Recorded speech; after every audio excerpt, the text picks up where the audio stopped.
सर्वप्रथम सर्वांना जय शिवराय। आज आहे 1 जून आणि मान्सूनची जी काही प्रगती आहे किंवा मान्सूनची जी काही वाटचाल आहे ही कुठपर्यंत पोहोचली आणि पुढची स्थिती काय असणार आहे देखील आपण ग्राफिक्सच्या माध्यमातून आपल्या पॅनलवरती समजून सांगूयात। मित्रांनो, 6 ते 7 जूनपर्यंत मान्सून महाराष्ट्राच्या तळ कोकण मुंबईसह बरसण्याची शक्यता आहे। हा अंदाज सर्वप्रथम आपणच दिलेला आहे। त्यानुसार महाराष्ट्रामध्ये जी काही स्थिती चालू आहे सध्याच्या 1 जूनपासून आता पुढील 6 ते 7 तारखेपर्यंत परिस्थिती कशी राहील हे देखील आपण ग्राफिक्सच्या माध्यमातून पाहूयात। आणि अनेक प्रश्न आहेत मान्सूनबाबत, अल निनो असतील, अनेक गोष्टी असतील, त्याचा देखील खुलासा आपण ह्या व्हिडिओच्या माध्यमातून शेवटपर्यंत पहा, तो देखील करूयात। आता परिस्थिती पहा, सध्या मान्सूनचे मोसमी वारे हे अरबी समुद्रामध्ये पूर्णपणे त्याने पूर्ण क्षमतेने व्यापला आहे आणि बंगालचा उपसागर देखील त्याने आपल्या पद्धतीने कव्हर अप केलेला आहे। थोडा अडथळा भारताच्या पृष्ठभागावरती येण्यासाठी किंवा कोकण किनारपट्टीवरती येण्यासाठी दिसतो आहे, पण हा अडथळा अवघ्या 4 ते 5 दिवसांमध्ये संपुष्टात येईल आणि मान्सूनची जी काही वाटचाल आहे ती फास्ट गतीने महाराष्ट्राच्या तळ कोकणापर्यंत येण्यासाठी अवघ्या 6 दिवसाचा कालावधी आपण बाकी आहे। आता याची घोषणा शासकीय यंत्रणा कधी करेल, काय करेल हे सांगता येत नाही, पण मी माझ्या पद्धतीने हे एक्सप्लेन करण्याचा प्रयत्न करतो आहे। आता पद्धत बघा, ज्या कालपर्यंत जो काही पाऊस झाला आहे 31 मेला, जो राजस्थान, कर्नाटक, MP भागामध्ये आणि महाराष्ट्राच्या अनेक जिल्ह्यांमध्ये जसं की छत्रपती संभाजीनगर असेल, नाशिक क्षेत्र असेल, अहिल्यानगर असेल किंवा बीड जिल्ह्यासह सांगली, सोलापूरच्या काही भागामध्ये, बीडसह अनेक भागांची हजेरी पुढचे 4 ते 5 दिवस अजून कायम आहे। जवळपास 6 तारखेपर्यंत याचा जोर जो आहे स्थानिक लेवलला तो असणार आहे। आता वाऱ्याच्या स्थितीनुसार जर पाहिलं तर हा पश्चिमी विक्षोभ वाटत नाहीये, हा पूर्णपणे मान्सूनच्याच वाऱ्यामुळे आलेला हा बाष्पयुक्त कंडिशन आहे। पण तो पश्चिमी विक्षोभ का म्हटला जातोय, कारण की पश्चिमेकडनं येणाऱ्या वाऱ्याला जी दिशा मिळते आणि त्या पद्धतीने तो पाहिला जातोय आणि हा पश्चिमी विक्षोभ वातावरण सक्रिय असतं, त्याला WD म्हटलं जाते। पण अनेक चित्र जर समोर पाहिले आपण की ह्या वातावरणाची जी काही क्रेज आहे, आता महाराष्ट्राच्या दिशेने जर पाहिलं आपण, काल दक्षिणेकडनं म्हणजे उत्तर साईडकडनं दक्षिणेकडे जाणारा जो काही प्रवास होता तो सरळ सरळ आपल्याला ह्या वाऱ्यामुळे दिसला। थोडे क्रॉसमध्ये ढग वाहत होते, म्हणजे धुळेकडनं, मालेगावकडनं बनलेल्या ढगाळ वातावरणामुळे कन्नड, सिल्लोड, वैजापूर, गंगापूर आणि अशा प्रकारचा हा प्रवास क्वचित पाहायला मिळतोय। म्हणजे उत्तर दक्षिण प्रवास हा देखील पाहायला मिळाला आणि हाच क्रॉस करत करत इकडे लातूरकडे जाण्याची शक्यता याची देखील जास्त राहते। आणि आज देखील वाऱ्याची स्थिती आजच्या 1 जूनला देखील तीच पद्धतीने पाहायला मिळते। मग महाराष्ट्राच्या मान्सूनची आणि पुढील वाटचाल कशी असेल, तुम्हाला कालच्या व्हिडिओमध्ये सांगितले, परवाच्या व्हिडिओमध्ये सांगितले, आजही सांगण्याचा प्रयत्न करतोय की मान्सून भलेही शासन किंवा इतर माध्यम ज्यावेळेस घोषित करायचे त्यावेळेस घोषित करील। माझ्या एक्सपिरियन्सनुसार हा तळ कोकणात यायला जास्त काही कालावधी घेणार नाही। 6 जूनच्या संध्याकाळी किंवा 1 दिवस मागे पुढे जर धरला तर 7 जूनच्या संध्याकाळपर्यंत पुणे, कोल्हापूर, सांगली इकडे एक तळ कोकण, रत्नागिरी, सिंधुदुर्ग, मुंबईसह बरसणार आहे। ही गोष्ट नोट करून ठेवा, नंतर तुम्हाला मला कमेंट करायला सोपं जाईल।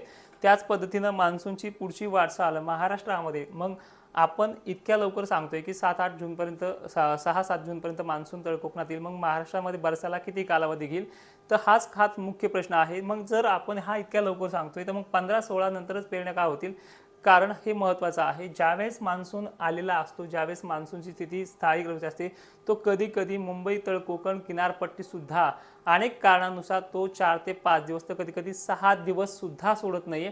एकंदरीत चित्र पाहिलं तर 14 जूनच्या नंतरच हे बदलणार आहे, ज्यामुळे महाराष्ट्राच्या मराठवाडा विभाग, पश्चिम विभाग, दक्षिण विभाग किंवा पूर्व विदर्भामध्ये मान्सूनचा पाऊस पडेल। हा जो पडतोय हा पूर्व मोसमी किंवा आपण WDचा जे काही चालू आहे वातावरण सांगणं, या पद्धतीनं तो आहे। मग स्थिती बदलायला आणखी आठवड्याभराचा कालावधी आहे। आठवड्यानंतर जर तळ कोकणातून किंवा मुंबईसारख्या ठिकाणानंतर त्याचा जोर ओसरल्यानंतर महाराष्ट्राची पुढची दिशा ठरते आणि एक्झॅक्टली 15 आणि 16 जूनच्या पुढे ते 22-23 जूनच्या कालावधीपर्यंत मराठवाडा, विदर्भ आणि पश्चिम महाराष्ट्रासह खानदेशाच्या पेरण्या सुरुवात होतील। यंदाची स्थिती कमकुवत आहे किंवा अल निनोचा फटका आहे, ला निनाचा फटका आहे, या प्रश्नाचंही उत्तर मी तुम्हाला स्क्रीनवरती देण्याचा प्रयत्न करेल की 2019ने अनेक मोठ्या संस्थेने सुद्धा अल निनोची ठीक आहे ह्या वर्षी जास्त आहे असे सांगितले आहे, ठीक आहे सुद्धा, पण 2019ला सुद्धा वाहुणी त्या अतिवृष्टी सदृश्य पावसाची परिस्थिती निर्माण झाली होती। याचा अल निनो मला एकानेही सांगायचं, जेवढे अभ्यासक आहेत महाराष्ट्रामध्ये सर्वांना सांगायचे की अल निनो असला की दुष्काळ पडतोच का, याचं मागचं कारण सांगा। कारण की अल निनो हा एकटाच महाराष्ट्राच्या किंवा भारताच्या पावसाला कारणीभूत नसतो. परिस्थिती आणखीन आहे, जसं की आयोडी पॉझिटिव्ह राहणं, MGO जी काही त्याची सर्कल लाईन आहे ती देखील येत राहणार आहे. 3 फेज 4 फेज 6 फेज अशा पद्धतीनं वर्कआउट करणं हे देखील भारतासाठी अनेक वेळेस सक्सेसफुल ठरलेलं आहे. आणि या पलीकडेही जाऊन सांगायचं म्हणलं की महाराष्ट्राची स्थिती जी आहे एवढीही बेकार नाही आहे. पण आता आपण 15-16 जूनच्या नंतर ज्या काही पेरण्याच्या तारखा सांगतोय, कारण असं आहे की या पद्धतीचा मान्सून ज्यावेळेस मुंबई सोडल्याच्या नंतर महाराष्ट्रात स्थिर व्हायला 6-7 दिवसाचा कालावधी लागतो. आणि एकंदरीत आपण 10 वर्षाचा जर रेकॉर्ड काढला, तुम्ही जे अवकाळी पावसावरती पेरण्या करता ती वेगळी गोष्ट आहे, पण मान्सूनच्या पावसावरच्या पेरण्या ह्या 10 तारखेच्या आतमध्ये कधीच झाल्या नाही आहेत. 10, 12, 15, 16, 22, 23, 25, 26 पर्यंत झालेल्या आहेत. तर खान्देसारख्या ठिकाणी, पश्चिम महाराष्ट्रासारख्या ठिकाणी याच पेरण्या जुलै महिन्याच्या पहिल्या आठवड्यात सुद्धा झालेल्या आहेत. मग आता यामध्ये मला सांगायचं काय आहे की 15-16 नंतर ह्या पेरण्या स्टार्ट होतील. सध्या ही जी काही अडथळे आहेत 1-2 ठिकाणी वारे इथे आल्यानंतर थोडा अडथळा दाखवतात, कारण की इथे हाय प्रेशरसारखी कंडिशन, थंड वातावरण जे आहे ते बनलेलं आहे. पण महाराष्ट्राच्या दिशेने जर आपण पाहिलं, इथे गरमीची लेवल जास्त असल्यामुळे वातावरण हाय प्रेशरकडनं लो प्रेशरकडे सक्रिय जाताना दिसते आहे. आणि या पद्धतीनं बाष्प हे पुरवलं जाईल आणखीन 6 दिवस. याला WD म्हणलं तरी चालेल, काही अडचण नाही. पण हे पूर्णपणे मान्सूनच्याच वाऱ्याची एक कंडिशन राजस्थान आणि राजस्थान मार्गे दक्षिणेकडे येणारा जो काही प्रवाह आहे गुजरात मार्गे, तो खानदेश, पश्चिम महाराष्ट्र, विदर्भाला आणि मराठवाड्याला 6 ते 7 तारखेपर्यंत पाऊस देण्याची क्षमता ठेवतोय. आणि ह्याच क्षमतेमुळे पुढील 48 तासात जरी म्हणलं 2 तारखेला जाफराबाद, भोकर, कन्नड, सिल्लोड, यवतमाळ जिल्ह्यापर्यंत, खाली बुलढाणा जिल्ह्यापर्यंत, जे काय आहे वाशिम, लातूर परिसरामध्ये ह्या 5-6 दिवसामध्ये रोज मेघगर्जना, अवकाळी असे सत्र होत राहणार आहे. कारण की पूर्णपणे उष्ण लेवल जे आहे महाराष्ट्राच्या दिशेने ती वाऱ्यासह, बाष्पासह येण्याचा प्रमाण करत आहे. या व्हिडिओमध्ये एक सांगण्याचा प्रयत्न केला, शेवटपर्यंत का होईना ऐकण्याचा प्रयत्न केला, त्याबद्दल धन्यवाद. पण महत्त्वाचा म्हणजे यंदा दुष्काळ नाही. दुसरी गोष्ट म्हणजे आपण ह्यावर्षी पेरण्याच्या तारखा देणार नाहीत, कारण की अनेक शेतकऱ्यांनी ह्याच 5-6 दिवसाच्या पावसावरती, अवकाळी पावसावरती पेरण्या स्टार्टअप केल्यात. आणि त्या स्टार्टअप केल्याच्या नंतर ज्यावेळेस हा गॅप पडेल 6-7च्या पुढे, त्या गॅपमध्ये तुमचं नुकसान जर झालं त्याचा जिम्मेदार आपण नाही. कारणही तसंच आहे, कारण की मी अनेक ठिकाणी पाहतोय अद्रक, हळद वगैरे काही जण स्प्रिंकलरनी, काही जण अमुक तमुक गोष्टी करून करतायत. पण विषय विनंती आहे, सोशल मीडियावरती प्रामाणिक काम करणं देखील चुकीचं ठरलेलं आहे. त्यामुळे यंदा पेरणीच्या तारखा सोशल मीडियावरती देणं चुकीचं ठरेल. ज्या आहे स्थिती ते आहे तेच आपल्या सोशल मीडियाच्या माध्यमातून, व्हिडिओच्या माध्यमातून तुम्हाला वारंवार सांगण्याचा प्रयत्न करणार आहेत.